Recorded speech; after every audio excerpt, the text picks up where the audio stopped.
ഗംഗാവലി പുഴയിലെ രക്ഷാദൗത്യത്തിൽ ഏറ്റവും കൂടുതൽ കേട്ട പേരാണ് ഈശ്വർ മാൽപ്പയുടേത്. എങ്ങനെയായിരുന്നു ഈ പുഴയിലെ തിരച്ചിലിൽ ഏറ്റവും വെല്ലുവിളി എന്തായിരുന്നു? ഇവിടെ ഞങ്ങൾ 2 നാൾ വേലയാക്കി. ഇന്നലെയാക്കി, ഇന്നാക്കി. ഇന്നലെ ഒരു 6 ഡേ ആക്കി, ഇന്നൊരു 2 ഡേ ആക്കി.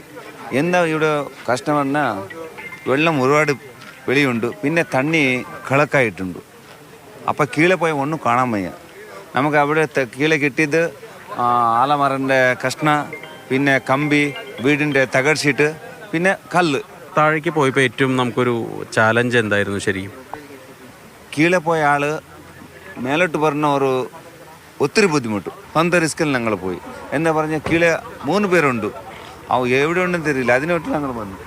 ഏറ്റവും ഈ അടുത്ത കാലത്ത് പോയിട്ടുള്ള ഏറ്റവും റീസെൻ്റ് ആയിട്ടുള്ള ഏറ്റവും ചാലഞ്ചിങ് ആയിട്ടുള്ള ഒരു ഇതായിരുന്നു ഇത്. ഒത്തിരി ചാലഞ്ച്. ഈ കർണാടകത്തിൽ 1000 ബോഡി എടുത്തിട്ടുണ്ട് എല്ലാത്തിൽ. ഇവിടെ വന്ന് ഒരുപാട് നമുക്ക് ബുദ്ധിമുട്ടായി. നാവികസേനാ ഉദ്യോഗസ്ഥർ പോലും ഇറങ്ങാൻ മടിച്ചയിടത്താണ് ഈശ്വർ മാൽപ്പെ ചങ്കുറപ്പ് കൊണ്ട് പുഴയിലേക്ക് ഇറങ്ങിയത്. First of all, on behalf of the district administration, I'm very grateful that they took this effort. They took a risk of their life, and with all safety measures they have done it. We'll have to appreciate all the effort.